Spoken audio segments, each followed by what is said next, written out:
project specialist at the Getty Conservation Institute, or GCI, where I lead the day-to-day activities of the African American Historic Places LA project, working with our other colleagues at GCI and also Ken, who you guys are all familiar with, who's the principal city planner at the Office of Historic Resources.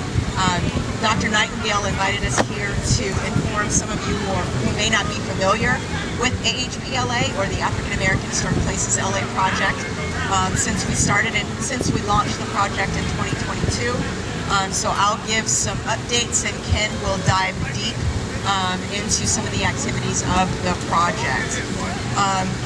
So how did AHPLA get started?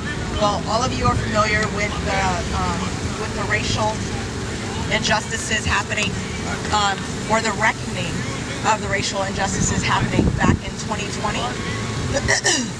It was global, but it wasn't just about the systemic racism in 2020.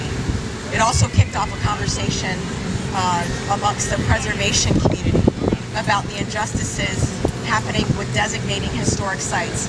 And Oakwood, you guys are all familiar with the injustices of designating historic sites that may not have, let's say, integrity.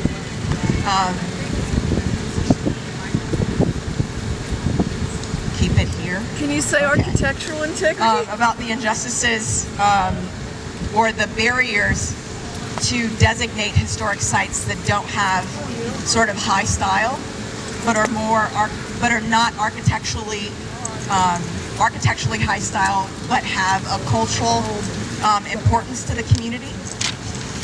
So with that, it became clear to Getty and LA City Planning's Office of Historic Resources that they could do something by building on their previous collaboration together, which was Survey LA.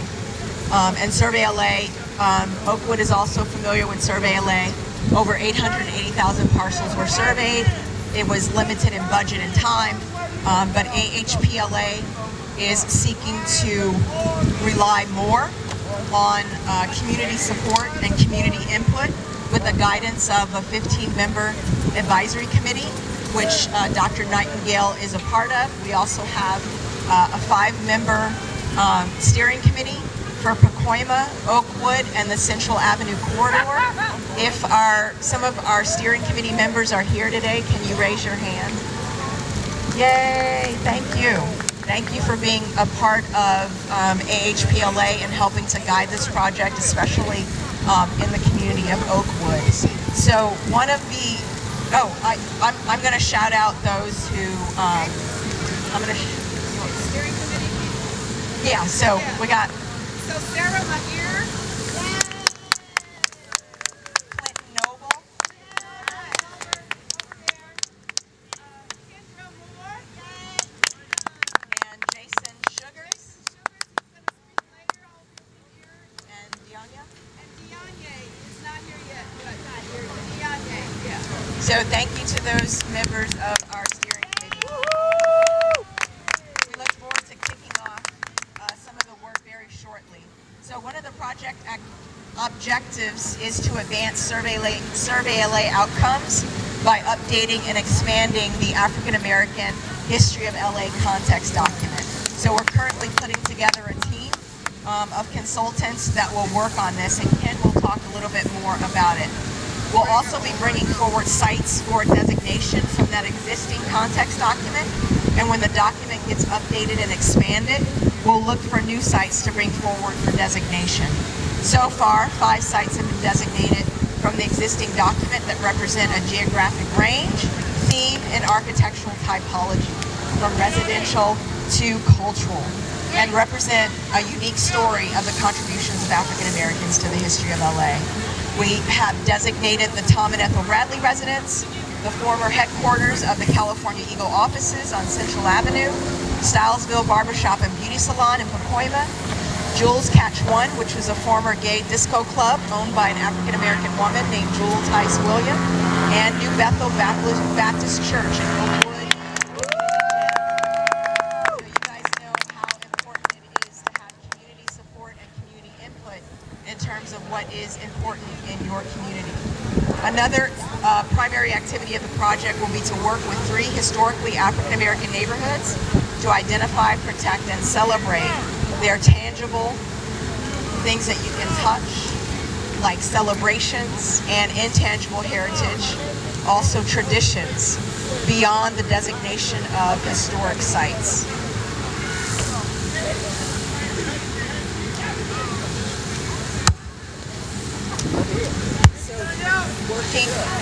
Working with the community, not just the Oakwood community, but communities, the Black community all over Los Angeles. We'll be putting together a request for proposal for that part of the work soon, and Ken will also give a bit more detail on that as well. In addition to the focus on African American heritage in LA, the project will look to identify barriers in current land use planning and historic preservation policies. And we don't have to tell you that some of the barriers to recognizing diverse heritages are the very preservation practices and policies that govern and guide the work, or that preservation has often focused on the traditional elite narratives or on buildings that have high architectural aesthetics, including sites of social significance, such as a modest church or even a barbershop. Identifying these barriers will be informed by research and the convening of a workshop, which will bring together international, national, and local experts to share knowledge and identify tools that can be adopted or adapted to develop and support that work. The project will also have a public programming component in a later phase, and in order to increase participation and access to skill building, the project addresses the pipeline into the historic preservation field by its commitment, hello sir, by its commitment to hosting undergraduate and graduate interns throughout the life of the project.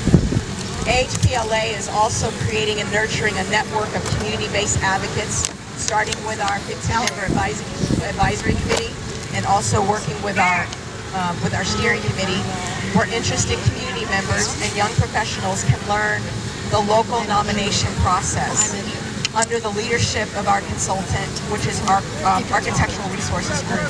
So if you know any young person or any community member that would like to learn the process of designating a historic site, please reach out to us. I have a little table over there where you can sign up to receive the project update and also get some flyers and postcards to pass around.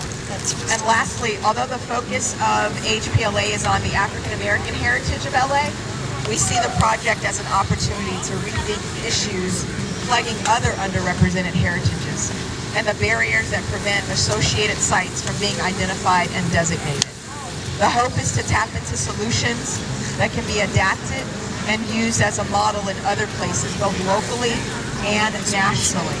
We also see it as an opportunity for training and dissemination efforts that can introduce the project recommendations for policy and process changes to a broader audience. We're looking at using some of our methods for the neighborhood cultural preservation strategies to apply to to apply to Altadena. So even though Altadena is outside of the city, there's still some things that we can learn and apply, and the county can use and apply as we're learning about neighborhood preservation strategies. So it's not just about the African American heritage or about the heritage of LA. We're really wanting to take this as a lesson and expand it. So with that, I'd like to introduce or reintroduce Ken Bernstein, who will go a bit more in depth about some of the activities. Thank you, Rita. Hello, Oakwood. It's great to be with all of you today. I'm Ken Bernstein. I'm a principal city planner with Los Angeles City Planning's Office of Historic Resources, and it's really an honor to be with you today. I want to recognize Naomi and all of you who have been part of this partnership, African American Historic Places Los Angeles, that Rita introduced. And I want to thank Councilmember Park, who's with us today, and her office for all the support for preserving Oakwood's heritage. As Rita indicated, we are about to embark on creating what we're calling a cultural preservation strategy for the community that we really can think of as the first ever kind of action plan for how do we preserve and celebrate and interpret the rich history of the community. And this is meant to be really kind of a blueprint for future action, for future steps that the community itself can take, that the council office, other city departments can take to really uplift, interpret, and celebrate history in the community. And as Rita indicated, we're working with two other communities through African American Historic Places, the partnership with the Getty. We'll be working with the Central Avenue corridor, which is so critical to the musical history, the jazz history of LA, going back to the 1930s, 40s, and 50s, the heyday of Central Avenue, as well as the Pacoima community in the northeast of San Fernando Valley. Together with Oakwood, these will be the three focus areas for these cultural preservation strategies. Oakwood gets to be first. We're first to get underway.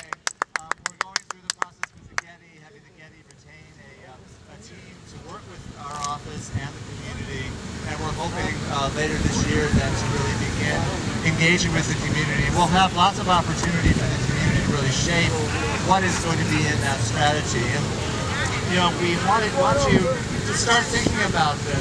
What are some of the opportunities through this project? How do we identify and map some of the places? We know the church, we know Bethel Beth, we know several of the landmarks in the community, but what are those hidden places? The places that really haven't surfaced to the same extent. They need to be identified and mapped in the community. What are not only the tangible heritage, as Rita was indicating, the buildings, but the cultural traditions, neighborhood celebrations like this one, and others that bring the community together. What are those places and how do we define them? How do we make that history more visible and legible? Do we offer tours in the community? Do we create historic signage or other markers? And then are there opportunities to designate additional sites beyond First Baptist, New Bethel, and some of the landmarks that have been designated? Are there opportunities to designate additional landmarks in the community? So while we're not quite ready to get underway, we'll be coming back to you in the next few months. We hope that you start thinking about some of those opportunities in the community. And just to close on this Juneteenth